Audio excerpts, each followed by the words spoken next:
In this lecture, we'll talk about forms. First, we'll talk about user-friendly forms. Then we'll talk about using our building blocks to make forms, and then we'll use our building blocks to make a form. I looked around the web to find a nice user-friendly form that I can use as a demonstration.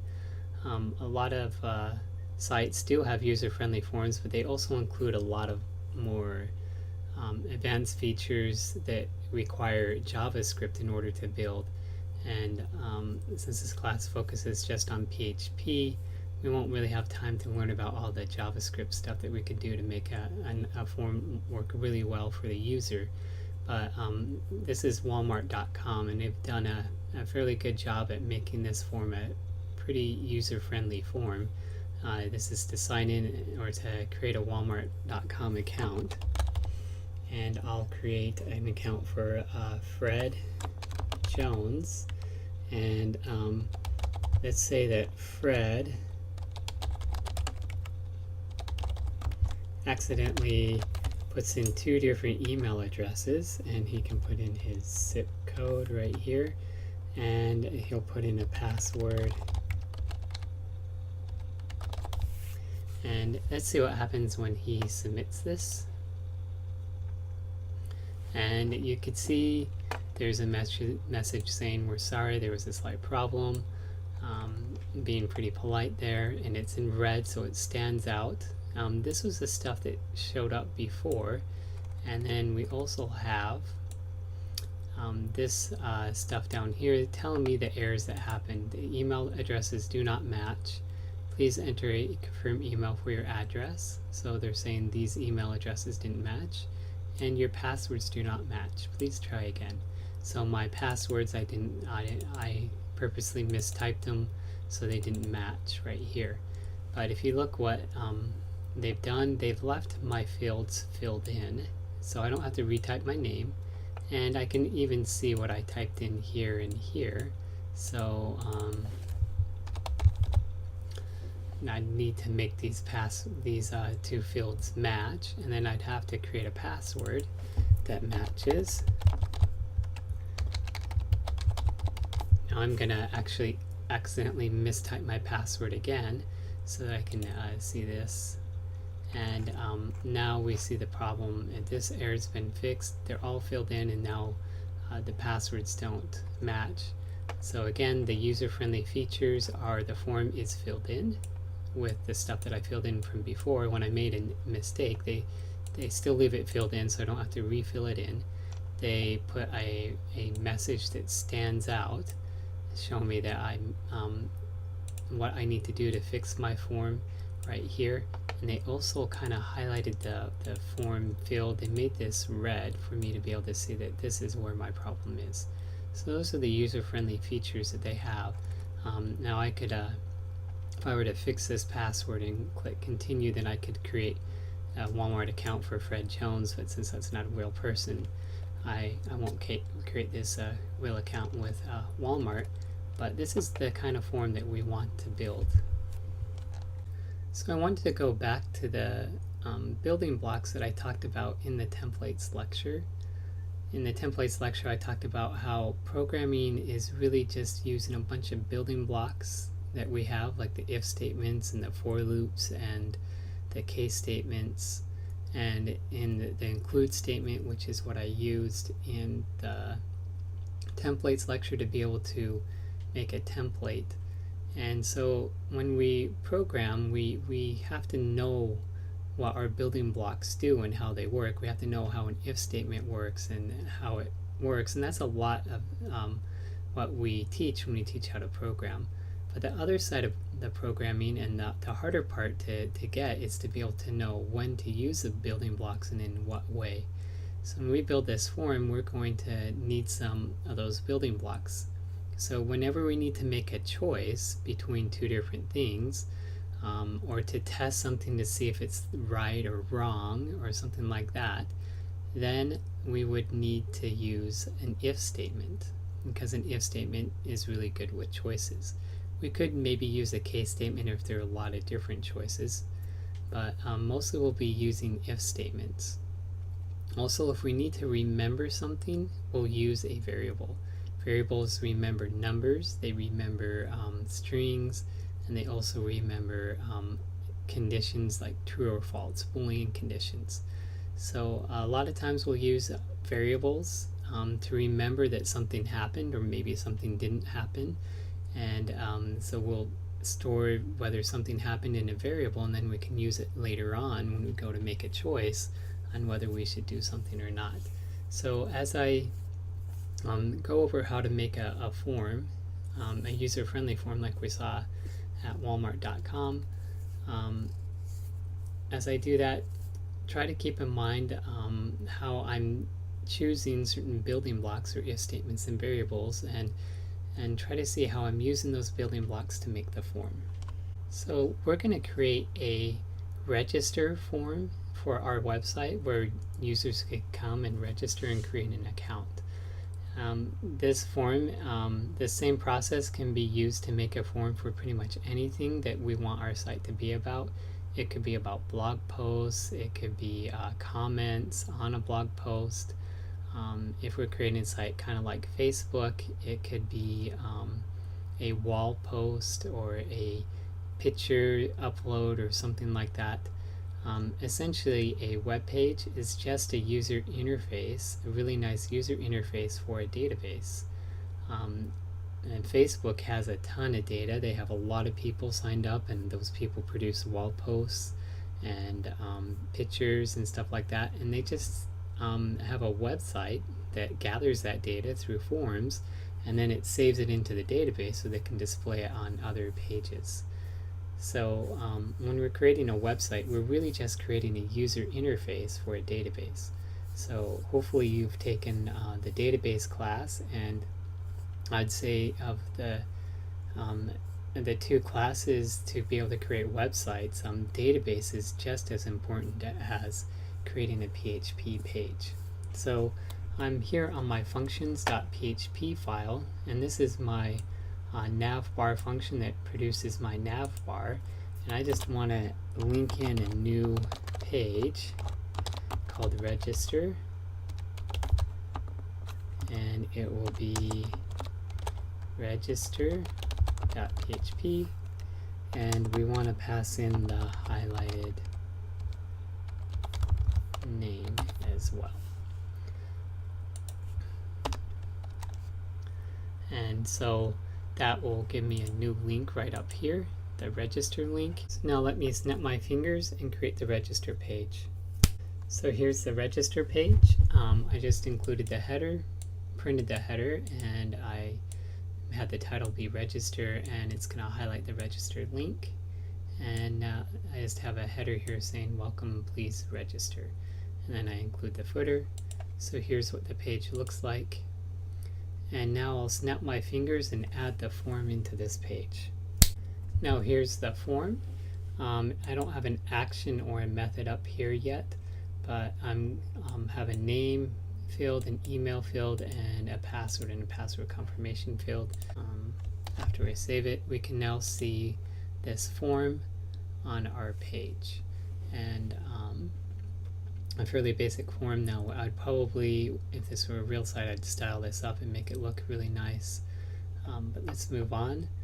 And one thing to note is you can use the HTML5 field, so there is an email field, but I'm not going to use those right now. I still want to test things on the server side and validate and make sure they have a good email. You can't count on the browser or JavaScript to validate your fields and make sure that everything that's required is there. And so because some browsers wouldn't validate it, older browsers might not validate it, so you always need to validate stuff before you insert it into the database. So what do I mean by validate? That is just making sure that they have valid fields here. So it might be making sure that the passwords are the same, and also that the email is looks like a valid email, and that they have the correct or have something filled in for a name. So validations is just making sure that they produced valid values for all of these fields. And the next step is to decide where we're going to submit this form, and that is the action. And the action is exactly like the href in a link. It's like it means what page you're going to go to when you submit this.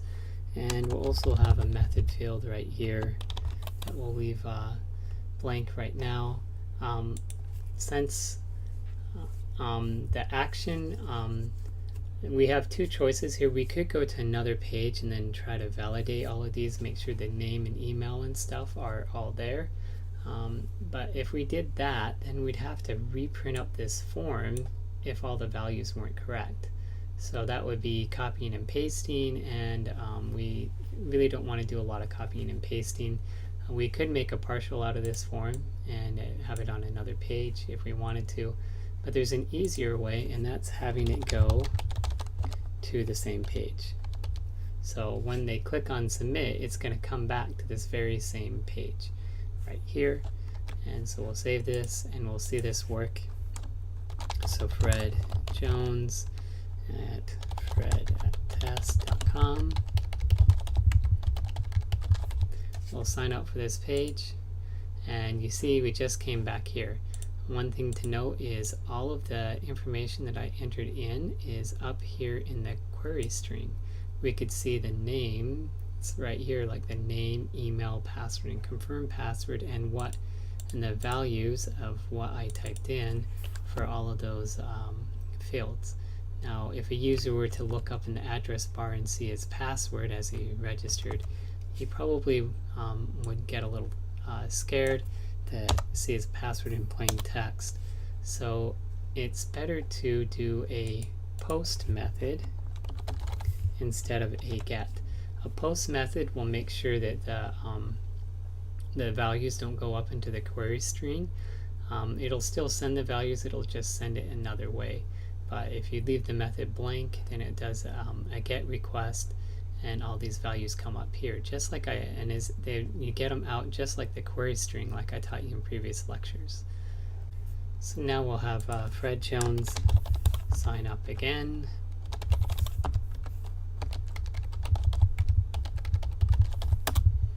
And we could see that the values didn't get up here. Now if your values did show up there, just go back to the page and type it back in, press enter. Make sure you refresh it because you might have an older version of your page. You can always check this by viewing your page source right here, looking at your form and making sure the method says post and it has an action on it. Okay, so now we need to start processing the form, and what I mean by processing is validating the fields that were entered in, and then after they're validated, inserting them into the database. Now we won't worry about inserting them into the database in this lecture. We'll worry about that in the next lecture. But we do have a problem here now that the form, when we submit it, it goes back to the same page. So we don't know, when we're creating this page, we don't know if the form should show up or not, or if we should fill it out or not. We don't know if they submitted something. Because we only want to do this form once, we're using the same page for both printing up the form and also receiving the values of the form after they submit it. So how can we tell if they just want a plain blank form, or if they want if they've submitted the form? Well, we're going to tell by whether or not the method that the request comes in is a post request or a get request. And if we left this method, when we left this blank, we made a get request, but we also make a get request by just typing in an address and pressing enter. So, or clicking a link to go to the page. So that will produce a get request. So we can tell the difference between these two by using a super global variable in the server called request method. Okay, and going back to our building blocks, we need to tell the difference. We need to make a choice. Is this page, are we getting here because someone submitted something to this page, or are we getting here because someone clicked on a link to this page? So let me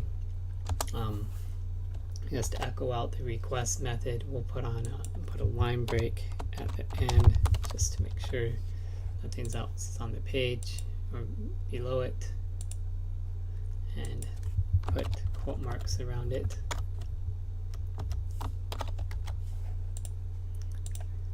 And we see that this is a GET request. So when we click on the link, we have a GET request. But what happens when I submit it? It turns into a POST. And notice it's all capital. So how can I tell the difference between these? Or how can I tell if it's a GET request or a POST request? Well, now I need to make a choice. So what building block do I have that allows us to make a choice? Well, that's the if statement. So if this thing is equal to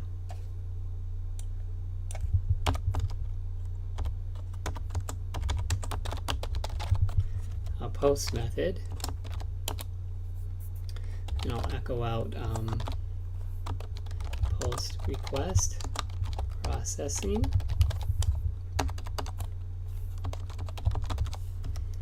and if not, I can echo out get request fill present form. Let me make this request. So now we have an if statement up at the top.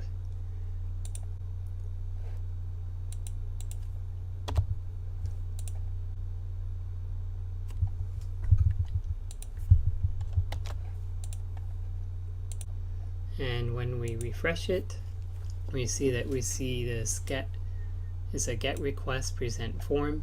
So when they click on the link, we get that. When they submit it, we'll see post request processing. So there we've used the if statement to be able to tell if it's a post request and we need to process the data, or a get request and we need to present the form. So we're presenting the form later on down here, and so we could have this if statement kind of in between here, and then we can put all of this form stuff in this part of this if statement. But we also will want to present the form on a post request if the validations didn't pass, if they didn't get their passwords right or something like that, then we'd need to represent the form. So I want down here I need some way, I want to make a decision on whether or not I present the form, and that decision is going to be based on whether or not it was a post request or a get request. So I need to remember what one it is. Of course I can do another if statement, but if I need to remember something, then I need to use a variable. I'm going to call this a valid post. This variable valid post, I'm going to set it equal to false or true to begin with. So I'm going to assume that this is a post request and we're going to process stuff and we're going to insert stuff into the database. But if it's not a post request down here, then I'll set valid post to false. So using a variable like this is making a flag. And a flag usually is a Boolean thing, and it's just something to say, to remember a certain state of something. So this flag right here, if we have a valid post, then we know that everything the user submitted is valid and it was a post as well. Now since it's not a post, since we got in this part of this if statement, we know we don't have a post, so we can't have a valid post. And so this flag will tell, I set this to false, and this will tell us whether or not we need to present the form. So if a valid post is true, no form, a congratulations, you're registered.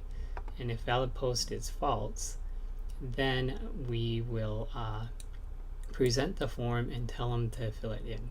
So we'll do that down here. Go if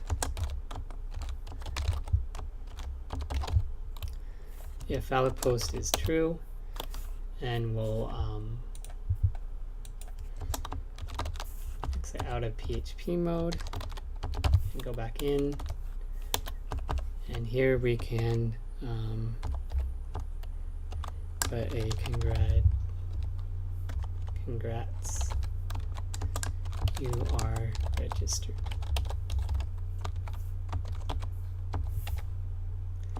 And then on the else part of this if statement, we'll print out the form, and then we'll end this thing right here. Let me tab all of this over right here. So now all of this will happen. If it's not a valid post, we'll get the form, and if it is a valid post, we'll see congrats, you're registered. I'm gonna just change this out.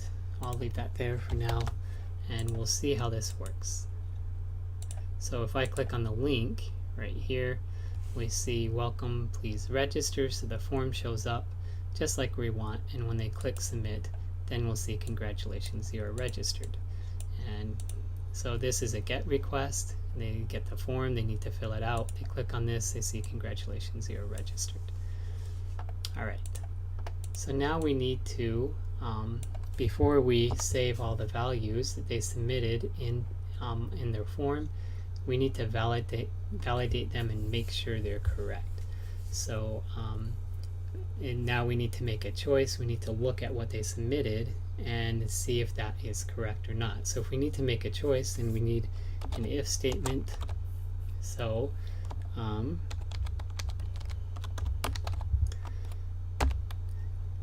if what they posted, and notice before we use $_get, and that referred to a GET request, and that gets stuff out of the query stream. Well, $_post gets stuff from a form that's been posted or been submitted using the post method. So instead of using $_get, we now use $_post, and if we were to print this out, let's just print out the name right here, and save this and refresh, or we'll just click on the link and we'll fill in this name with Fred Jones right here, click register, and we see that Fred Jones got printed out here, and it says congrats, you are registered. Now you've seen this a couple of times in this lecture. Right now, when I refresh a page that I've posted to the web page, I get this confirmation message. I'm sure you've seen this before, and you might have not known exactly why you're getting this message, but it's because you've submitted a form.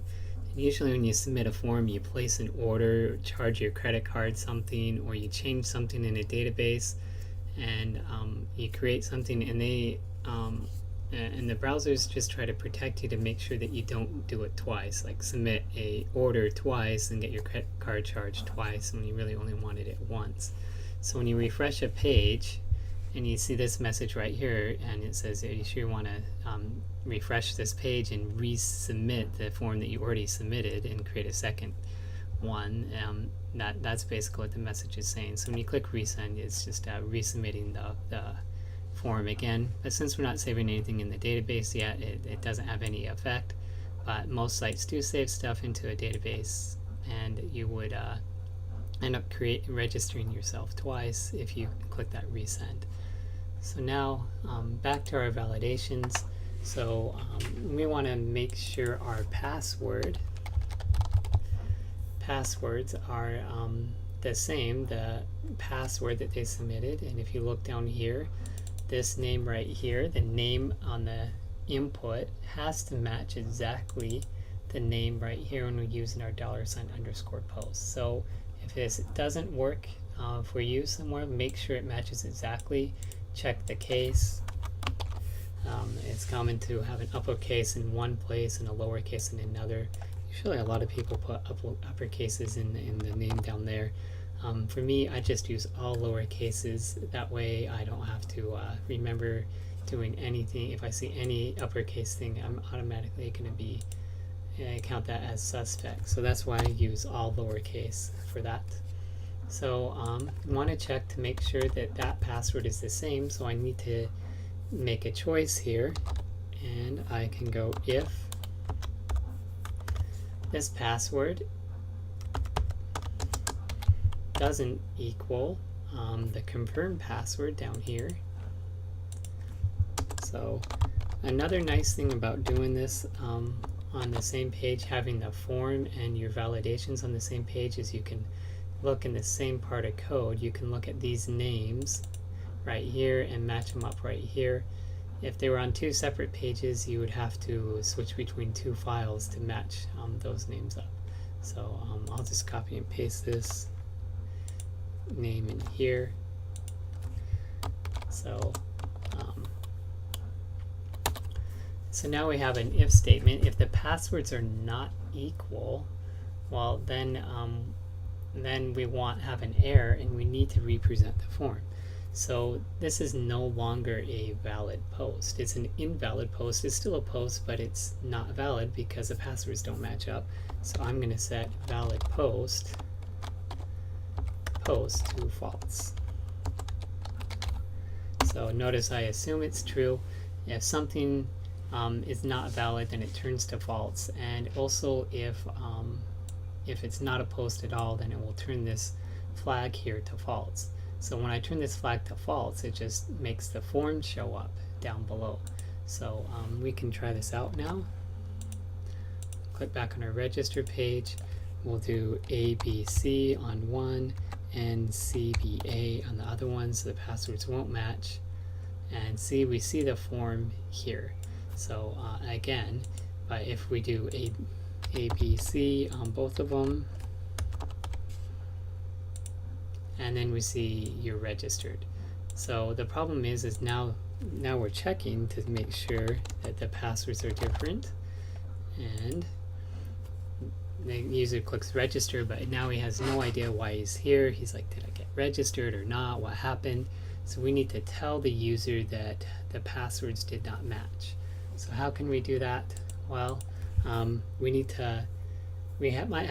we'll have more than just one validation, so we might have a whole bunch of validations, and so we need to print out error messages for them all.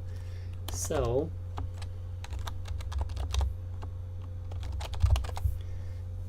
if I create a variable to remember all of the errors that have occurred, and initially it will be blank, so there haven't any errors, but if an error does happen to occur, then I can add on that error to this string right here. And I can say passwords don't match right there. And just so it works well with other errors that we might add into this error string, I'm going to put a line break at the end. So that way, whenever I add something to the error string, the thing will start on its own line right there. And so now that we have that, we can go down here, and as we're printing up our form, let's go back into PHP mode. We need to know if we should present an error form or not. So if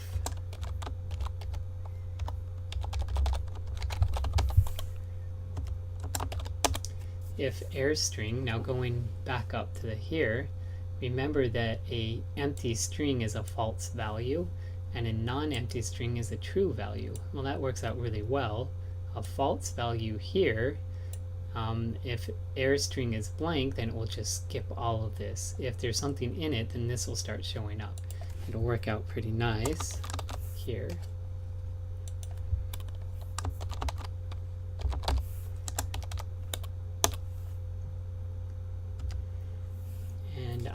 Then in here we can create a div, and I'm going to put some styling in line here just so that you don't have to see me create a separate CSS file, since this class is about PHP and not styling up HTML. But when you do your sites, you shouldn't use this style. You should add a class or an ID onto this and style it that way.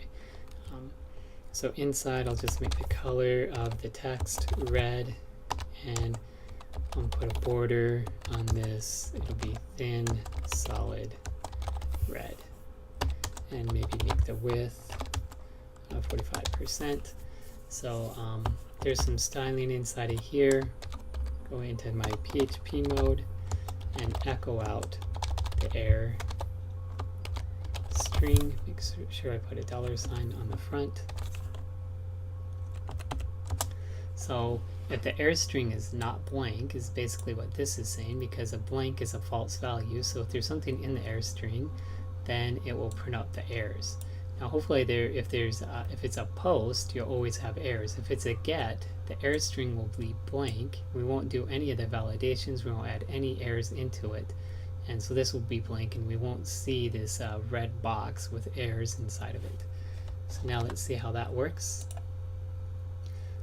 Click on the register, see we don't see any red box, no errors.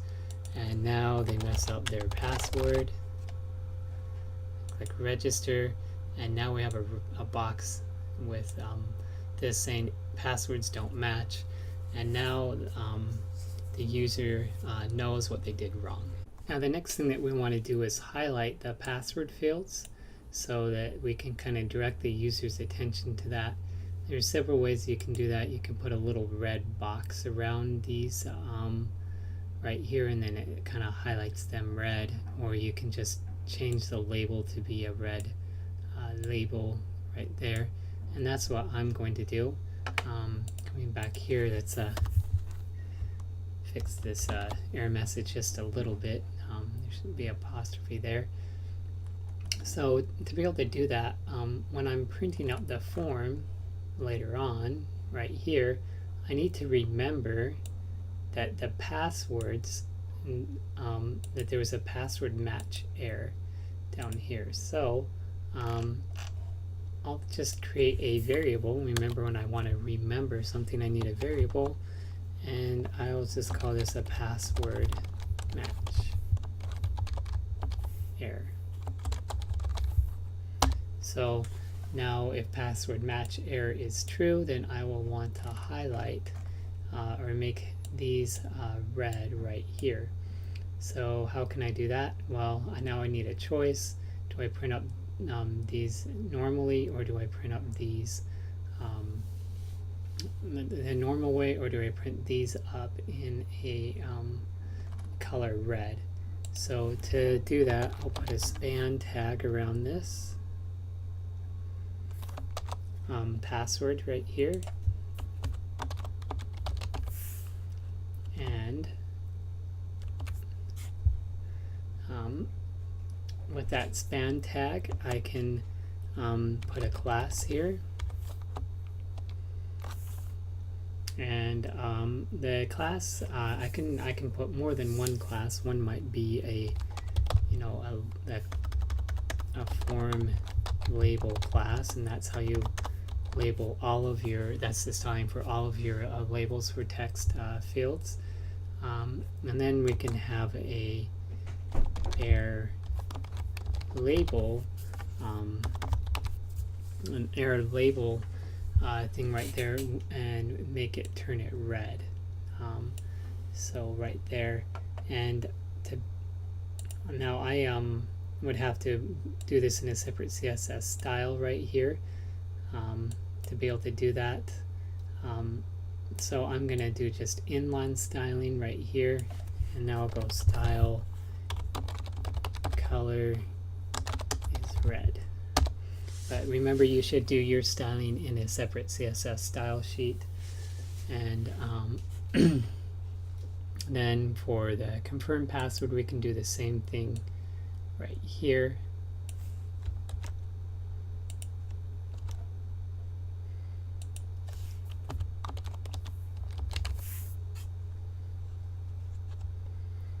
And now when we do that, coming back here, click on the register link. Now they're red, except for the problem is they're always red even if they're just visiting the forum for the first time. So maybe we want our labels to normally be black, but if there's a password match error, we want it to be red. So we need to make a choice.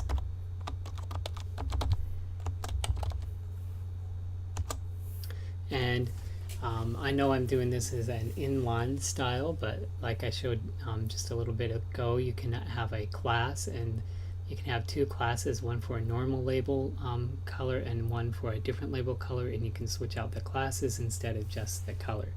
So we'll echo, and then we'll use our one-line conditional statement. Is there a password match error? If there's a password match error, then we'll make it red. And if not, we'll make it black. And let me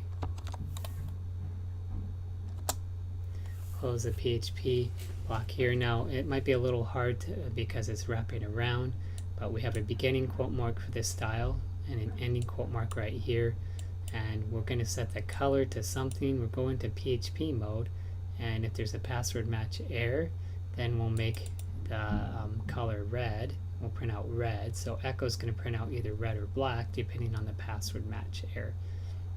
Now again, you can do the same thing with without using an inline style. Just create two classes, one for a normal label, one for an error label, and then you can echo out the two different classes here. If there's a password match error, echo out a class that highlights it, say making it red or making it stand out somehow, and another class that makes it look normal, like there's no errors right there. And we can do the same thing for the password confirmation right here. And so I just copy and pasted that down. If there's a password match error, make it red or not.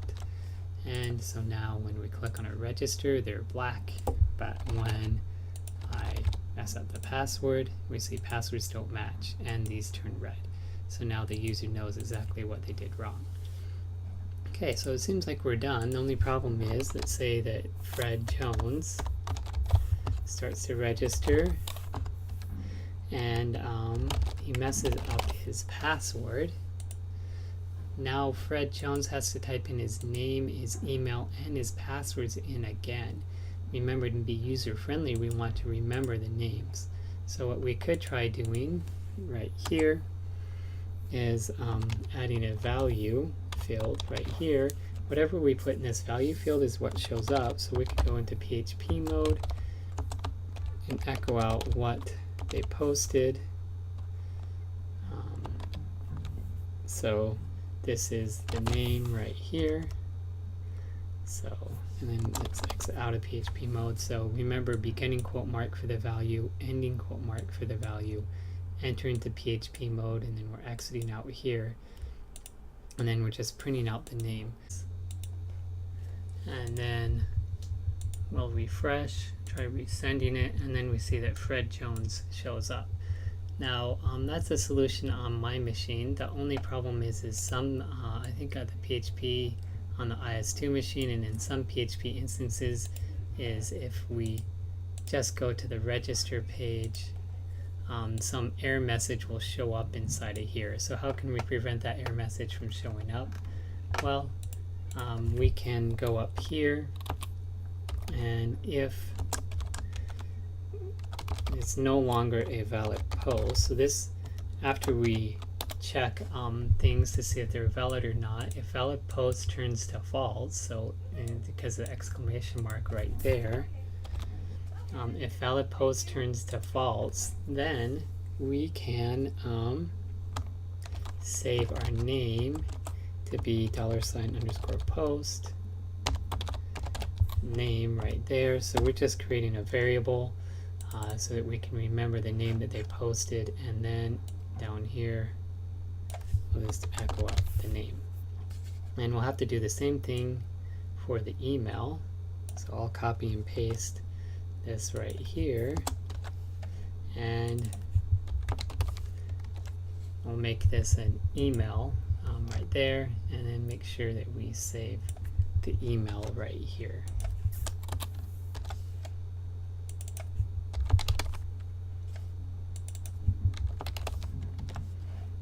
Okay, and so now let's have Fred Jones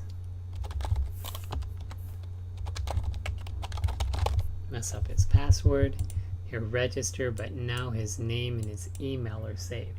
Now what about the password? It's usually not really good form to resend the password back to the user, mainly because it could be a security concern to refill in the password fields. So a lot of websites don't have you refill in don't have the password filled in again. The user always has to retype them in every time he submits it. So you can decide what you want to do, but I'll leave these blank, but I will fill in all of the other fields right there. And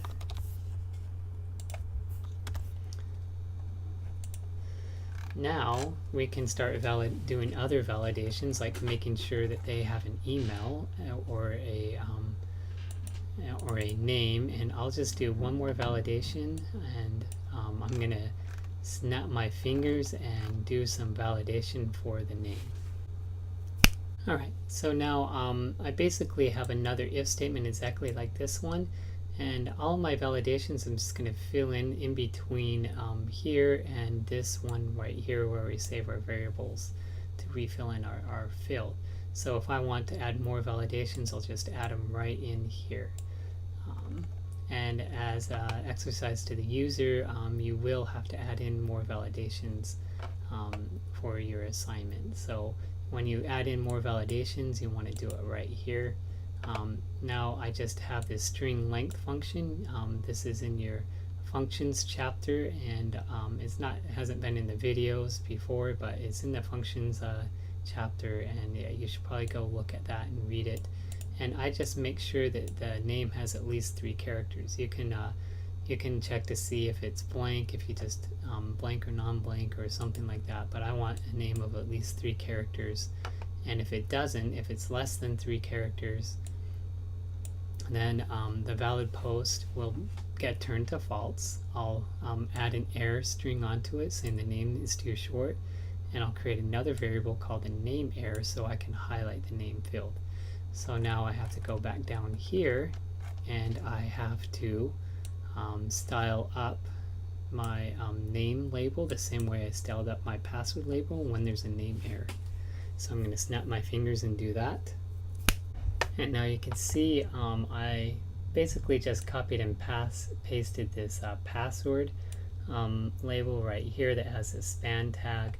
I copied and pasted it up here, and I used it had it become a red color if the name was too short. So now let's try this out.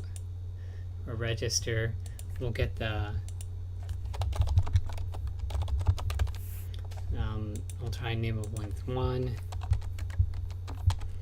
and we'll go ahead and register, and now we have name is too short. Now notice I still kept the name in. Unfortunately it's not turning red, so we have to figure out that, but it is good that it's still filled in. So now let's figure out why it's not turning red right here.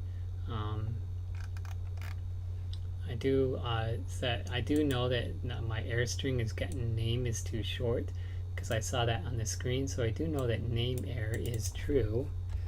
And let's go down here, and you see our name error here.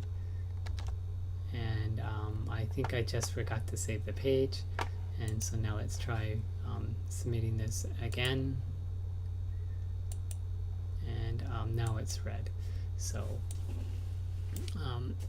now we have that. And so just a quick overview of this. We have a variable here, and this variable is going to decide whether or not we print up a form. If that form is if it's a valid post, meaning they posted the form or they submitted the form to this page, and if everything is valid, then we shouldn't print up the form. We should say congratulations, you're registered. And we also have a variable here to store any errors, any validation errors that show up, any validation error messages. So next we check to see if it's a post. If it is a post request, then we'll go ahead and do our validations. And if it's not a post request, then of course it can't be a valid post. It's not even a post. We'll set this to false. And then now valid post down here. is used to decide whether we should print up a congratulations message or the form down here. Okay, and then quickly covering the validations, we check our things to make sure they are valid, and if they're not valid, then we'll make sure the form shows up by turning valid post to false, add an error message onto the error string, and then put a set of flags so that we can highlight the field that needs to highlight the field on the form. So going back down, here's how we print out the error string. If it's blank, then the error string is a false value, and we'll skip printing out this red box. But if there's something in it, then we'll print out a red box and print it out right there. And then this one line if statement right here, a conditional statement, will decide whether or not to set the color to red or black. Now remember, you shouldn't use a style, you should use a class, and have one class for a normal label and another class for an error label. I'm just doing it a shortcut way, so you have to see in the video how I have create a CSS style sheet. So that's a basic overview of the forms, and let's just test this out one more time. Fred's going to register, but he's forgets his to type his full name right there, and then he also messes up his password right there. So now we have the name is too short, except for the name is too short, but we should have a password match error. So let's see what's going on right here. Back in the code right here, when we add an error string on, it just erases the error string, but what we want to do is concatenate it instead. So let's put periods in there, and let's see if that fixes the error. By the way, this is kind of like the plus equals in math, except for this is concatenate, take this string and concatenate this onto it, or add this onto the end. So now we'll try this again, and Fred being lazy